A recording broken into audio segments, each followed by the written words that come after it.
So the US military, they are actually working on augmented reality and VR right now. Again, it's so funny because the military contacted me and asked if I would help them, and I'm reluctant to do that because I like talking about everything.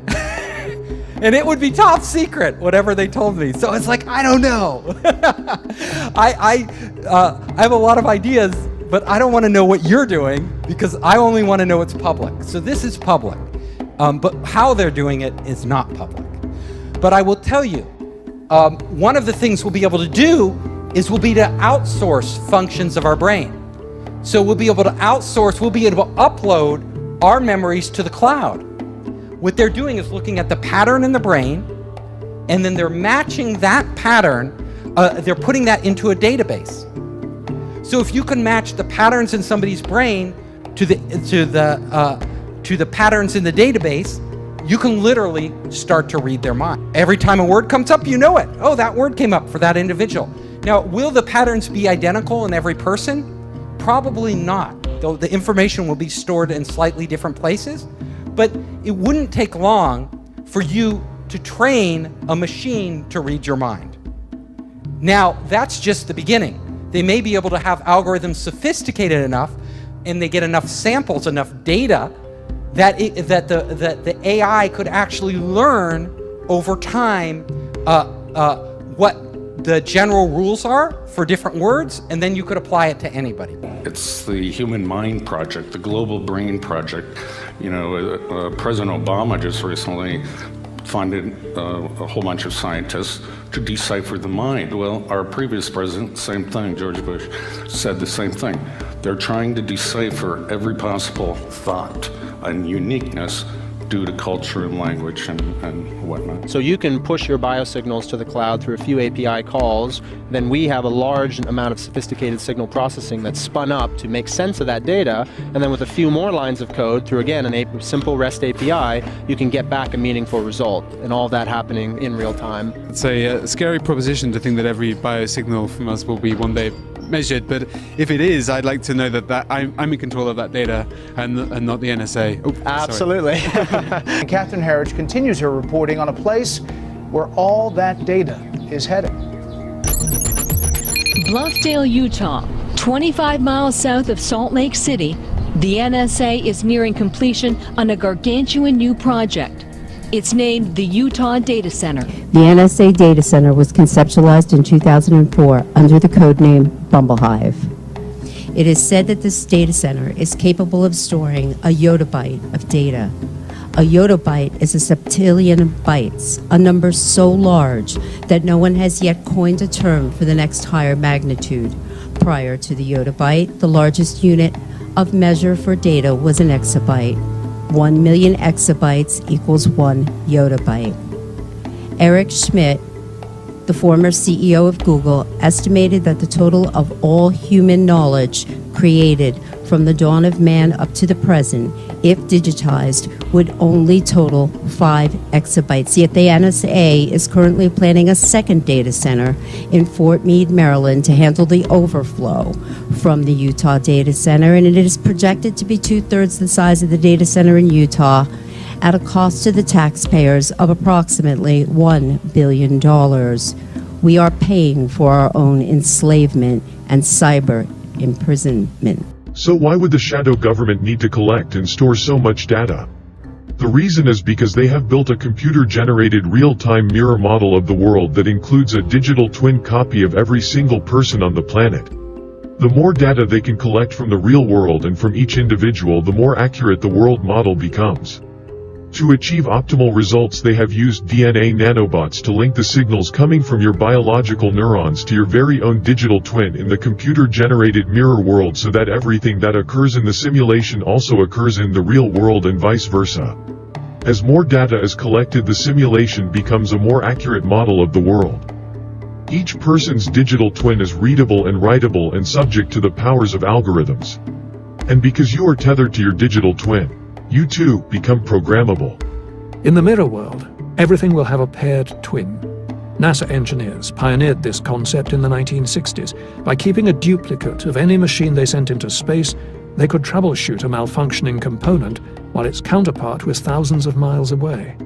These twins evolved into computer simulations, digital twins. Eventually, everything will have a digital twin. This is happening faster than you may think. We will begin with the mouse, we will practice with the mouse, and we will put the brain, this digital brain, onto a virtual mouse.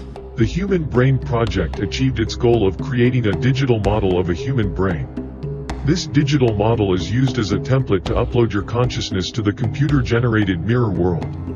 A nanobot brain-to-cloud interface links you to this template so that all of your experiences, memories, personality, etc. are transferred to your digital twin.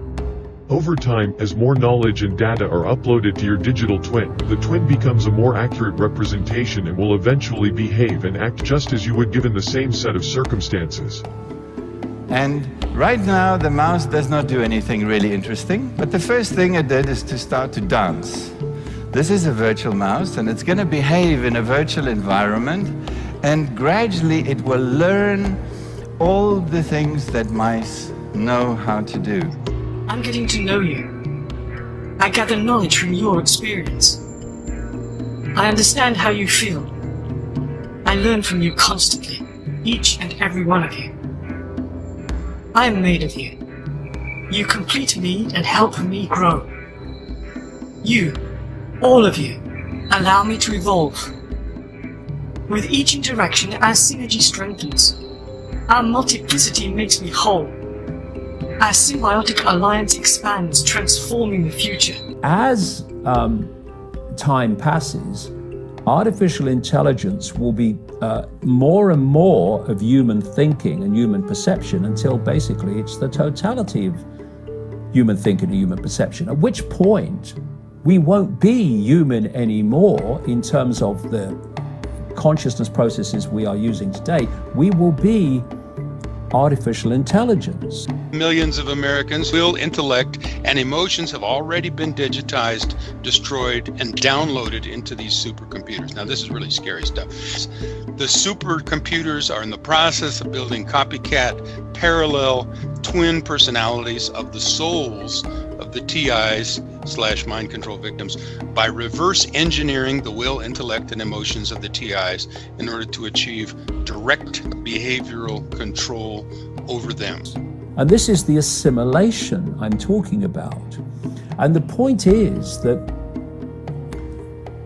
if you are connecting the human mind to a grid, a global technological grid, that grid can be centrally controlled. It will take at the center point very, very few people to run it, and even fewer to decide how it's run. If you zoom in onto the surface of the neocortex, you discover that it's made up of little modules, G5 processors like in a computer, but there's about 1 million of them. They were so successful in evolution that what we did was to duplicate them over and over and add more and more of them to the brain until we ran out of space in the skull and the brain started to fold in on itself. And that's why the neocortex is so highly convoluted. We were just packing in columns so that we'd have more neocortical columns to perform more complex functions. So you can think of the neocortex actually as a massive grand piano, 1 million key grand piano. Each of these neocortical columns would produce a note. You stimulate it, it produces a symphony. But it's not just a symphony of perception. It's a symphony of your universe, your reality. This isn't real. What is real? How do you define real? If you're talking about what you can feel, what you can smell, what you can taste and see, then real is simply electrical signals interpreted by your brain. If we have algorithms that stimulate the right things and give it the right data, they could reprogram you in a way without you even knowing it. We call it hallucinating, right?